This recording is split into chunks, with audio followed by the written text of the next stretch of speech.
Hello guys, welcome to the Anime Lab Explain channel.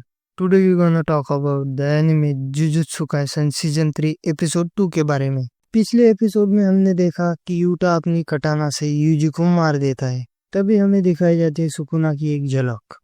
फिर scene shift होता है नाव्या और चोजो पर।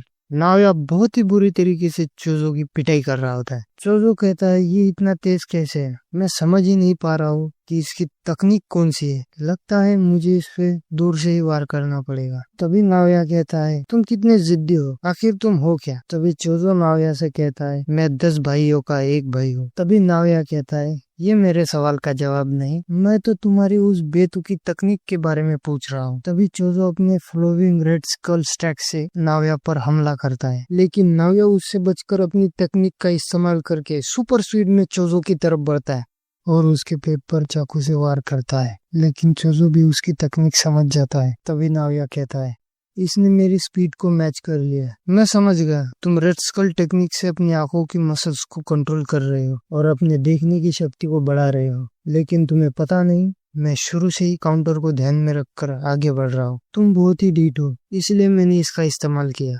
किसी को बताना मत, एक हथियार तुम्हारा कुछ नहीं बिगाड़ सकता। तुम अपनी बहते खून को आराम से रोक लोगे। मैंने सही कहा ना। चलो देखते हैं कि तुम कितनी देर तक मेरे सामने टिक पाओगे। सच कहूं तो मुझे ये सब बहुत ही बेकार लगता है। हथियारों का इस्तेमाल करने वाले जादूगर तुम्हारी सोच से भी ज्यादा लोग हैं जो जीतने के लिए हथियार का इस्तेमाल करते हैं, जिनमें से एक मेरा भाई तोजी भी था। तभी चोगो कहता है क्या तुम सच में अपने भाइयों से नफरत करते हो। फिर नाव्या कहता है अगर तुम किसी के बड़े भाई हो और तुम्हारा छोटा भाई तुमसे ताकतवर है तो तुम्हारा कोई अस्तित्व ही नहीं, तुम्हें तो फांसी लगाकर मर जाना चाहिए। तभी चोजो कहता है आज तुम जो कुछ भी हो शायद ये उन भाइयों की बदौलत है। नाव्या कहता है तुमने जो कुछ भी कहा इसे सुनकर मुझे घिन आ रही है। तभी चोजो नाव्या से कहता है चाहे एक बड़ा भाई ताकतवर हो या ना हो, लेकिन एक बड़ा भाई अपने छोटे भाई बहनों के लिए हमेशा एक इंस्पिरेशन होता है। अगर मैं गलत रास्ते पर चला जाऊं तो मेरे छोटे भाई को इससे बचना चाहिए, और अगर मैं सही रास्ते पर चला तो उसे भी मेरे साथ चलना चाहिए। अगर तुम्हारी ताकत का कारण तुम्हारे कमजोर भाई है तो क्या होगा।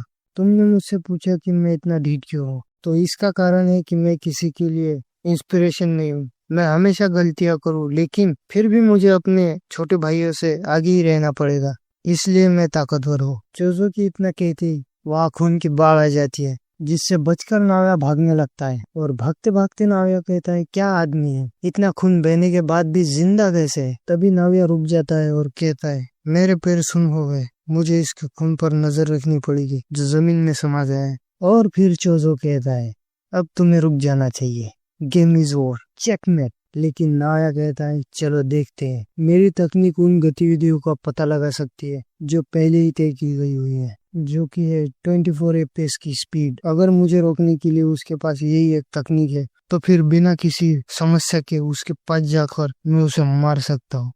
नाव्या जैसे ही चोजो के करीब पहुंचता है, चोजो इस्तेमाल करता है सुपरनोवा, एक ऐसी तकनीक जो उसकी 150 सालों की मेहनत का नतीजा थी। इस टेक्निक में खून को श्रापित ऊर्जा में परिवर्तित किया जाता है। जब तक उसकी श्रापित ऊर्जा बनी रहती है तब तक खून बहने से उसकी मौत नहीं हो सकती। और चोजो के इस वार से नाव्या घुटने टेक देता है। तभी चोजो नाव्या से कहता है मुझे माफ करना, लेकिन मैं ऐसे इंसान को नहीं समझ सकता जो अपने भाई बहनों से नफरत करता है। जैसे ही चोजो नाव्या को मारने वाला होता है, यूटा उसके पीछे से आकर उसे एक ही मुक्के में सुला देता है। यूटा के हाथ में यूजी की लाश होती है और वो नाव्या से कहता है लगता है तुम्हारा वक्त बहुत बुरा चल रहा है। नाव्या उससे कहता है मुझे इतनी गिरी हुई नजरों से मत देखो, लगता है ये किसी तरह का जहर है। ब्लड मैनिपुलेशन टेक्निक से ऐसा नहीं हो सकता, ये तो कुछ और है। इतना सारा खून किसी इंसान का नहीं हो सकता। लगता है ये एक शापित शरीर है और मेरा शरीर इसके खून को स्वीकार नहीं कर पा रहा। तभी यूटा कहता है मैं किसी को भी ठीक कर सकता हूँ, मेरी रिवर्स कश टेक्निक से मैं तुम्हें भी हील कर दूंगा, लेकिन इसके बदले में तुम्हें मेरा एक काम करना होगा। तुम्हें हायर अप्स को जाकर बताना होगा कि मैंने यूजी को मार दिया है। तभी हमें यूजी के बचपन की यादें दिखाई जाती है, जिसमें हम यूजी के डैड जिन और यूजी के दादाजी वासुकी इतादोरी को देखते हैं। यूजी के दादाजी जिन को कह रहे होता है ये तुम्हारी पसंद है कि तुम अपनी जिंदगी कैसे जीना चाहते हो, लेकिन उस औरत से दूर रहो वरना हम सब मारे जाएंगे। तभी जिन वासुकी से कहता है, प्लीज पिताजी, बच्चों के सामने ऐसी बातें मत कीजिए क्योंकि बच्चों को सब याद रहता है। तभी वासुकी कहते हैं, मुझे पता है तुम्हें एक बच्चा चाहिए था और काउरी वो तुम्हें नहीं दे सकती थी, लेकिन काउरी की मौत का कारण। और तभी हमें एक औरत दिखाई देती है जो वासुकी से कहती है, आप क्या कह रहे हैं पिताजी। दरअसल ये यूजी की माँ काउरी है और इसके माथे पर भी हम वही निशान देखते हैं जो गेटो के माथे पर है। तभी यूजी सपने से उठ जाता है और कहता है, मैं कहाँ हूँ। यूटा उसके बगल में ही बैठा होता है। यूटा कहता है, थैंक गॉड तुम जिंदा हो। यूटा यूजी को बताने लगता है, गोजो सर मुझसे मिलने आए थे और उन्होंने मुझसे कहा था कि अगर मुझे कुछ हो जाए तो फर्स्ट और सेकेंड ईयर के स्टूडेंट का ख्याल रखना। हाकारी अपना ख्याल खुद रख लेगा और खास करके फर्स्ट ईयर के स्टूडेंट यूजी इतादोरी का, वो भी तुम्हारी तरह है, उसे भी पहले फांसी की सजा सुनाई गई थी। अगर तुम उसका ख्याल रखोगे तो मुझे बहुत अच्छा लगेगा, इसलिए मुझे ये नाटक करना पड़ा। अगर किसी और को ये काम सौंपा जाता तो वो तुम्हें मार देता, इसीलिए मुझे लगा कि क्यों ना मैं ही ये एक्टिंग करूं, इससे तुम्हारी जान भी बच जाएगी। इसीलिए मैंने अटूट शपथ ली कि मैं तुम्हें मार दूंगा। हायर अप्स को द्वारा मुझे ये काम सौंपा गया है, मुझे माफ कर देना। यूजी कहता है, तो फिर मैं जिंदा कैसे हूँ। तभी यूटा कहता है, मेरी रिवर्स कर्स टेक्निक की वजह से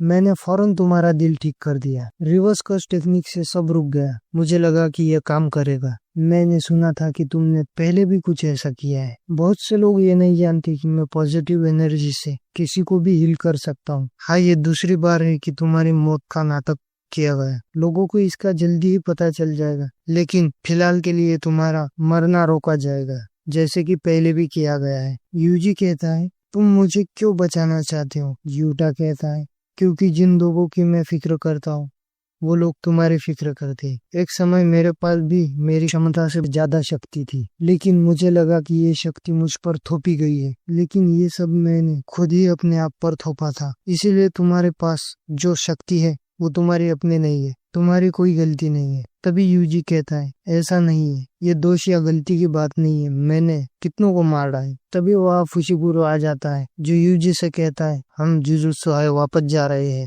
क्योंकि स्कूल के चारों ओर की सुरक्षा दीवार कमजोर हो गई है। जब तक तुम्हें सीधे तौर पर कोई देख नहीं लेता तब तक कोई प्रॉब्लम नहीं है। सब लोग अगर साथ मिल गए तो कोई दिक्कत की बात नहीं होगी। यूजी कहता है, मुझे ऐसे ही एक्सेप्ट मत करो जैसे कि मैंने कुछ किया ही नहीं, मेरी वजह से बहुत से लोग मारे गए। तभी फुशिबुरो कहता है, ये हम सब की गलती है, लेकिन हम हार नहीं मान सकते। हम सब कोई हीरोज नहीं है, हम तो बस जुजुत्सु जादूगर हैं और हम पर कोई उंगली नहीं उठा सकता। इसीलिए हमें साबित करते रहना होगा कि हमें जिंदा रहने का हक है। हमारे पास अपने बारे में सोचने के लिए वक्त नहीं है, इसलिए हमें आगे बढ़ते रहना चाहिए और लोगों की मदद करते रहना चाहिए। जब तक मैं तुम्हारे साथ हूँ तब तक मैं तुम्हें सिखाता रहूंगा। फुशिबुरो यूजी को बताता है, मौत का खेल खेला है जिसमें जुजुत्सु जादूगरों को आपस में लड़वा कर मारना, जिसका नाम द कलिंग गेम है। तस्मिकी को भी जबरदस्ती इस खेल का हिस्सा बनाया गया है, हमें तुम्हारी जरूरत है।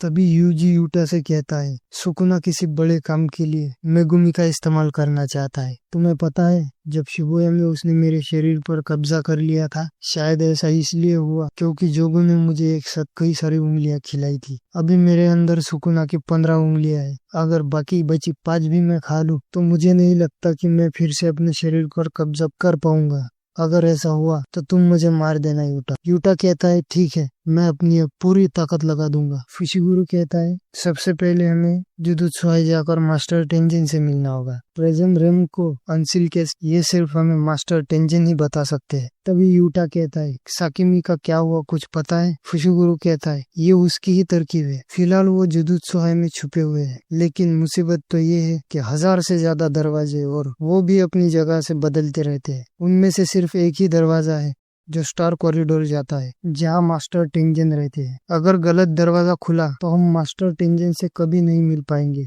तभी यहाँ चोजो आ जाता है। इसके बाद सीन शिफ्ट होता है और हमें दिखाया जाता है जुजुत्सु हाई में, जहाँ माकी और मिचिजन इनका इंतजार कर रहे होते हैं, जिसमें मिसी जेन कहती है जेनिंग क्लैन के हेड की मौत के बारे में सुनकर बुरा लगा। माकी यूजी से कह रही होती है कि मैं किसी भी खेल में भाग नहीं ले रही। माकी मेगुमी से पूछती है कि सेफ्टी बैरियर में क्या गड़बड़ है। तभी चोजो कहता है स्टार कॉरिडोर जाने वाले रास्ते पर मेरे भाइयों के अवशेष है, मैं उनकी प्रेजेंस को महसूस कर सकता हूँ, मैं तुम्हें वहां तक ले जा सकता हूँ। तभी माकी कहती है ये कौन है। यूजी बताता है ये मेरा भाई है, जो सुनकर चोजो खुश हो जाता है। तभी ये सब स्टार कॉरिडोर की तरफ निकल जाते हैं। यूजी और चोजो दरवाजा खोलते हैं। तभी चोजो अपने भाइयों को महसूस करता है और उनसे कहता है मैं आपको जल्दी ही लेने आऊंगा, बस थोड़ा सा और इंतजार कीजिए। और लिफ्ट से नीचे आ जाते हैं। वहां से जाते हुए उन्हें कई सारे खून के धब्बे दिखाई देते हैं। मिचिजन बताती है ये 10-12 साल पहले की बात है, ये सब वही से शुरू हुआ था। बातें करते हुए सब स्टार कॉरिडोर में एंटर करते हैं। यूजी कहता है यहाँ तो कोई भी नहीं है। तभी मिचिजन कहती है ऐसा नहीं है, हमें स्वीकार नहीं किया गया। गोजे सील होने के कारण मुझे नहीं लगता कि हम टेंजेन से मिल पाएंगे। इसमें तुम सबकी गलती नहीं है, मेरी वजह से टेंजेन तुम्हें स्वीकार नहीं कर रहा। तभी यूटा कहता है शायद अब हमें वापस जाना चाहिए। जैसे ही ये सब पीछे मुड़ते हैं, टेंजेन कहते हैं इतनी जल्दी जा रहे हो, nice to meet you. Zenin clan के बच्चे, मिचिजन के वंशज और डेथ पेंटिंग वर्म और सुकुना के वेसल। और इसी के साथ ये वाला एपिसोड भी यहाँ खत्म हो जाता। अगर आपको मेरी एक्सप्लेनेशन पसंद आई हो तो लाइक, शेयर और सब्सक्राइब जरूर कीजिए।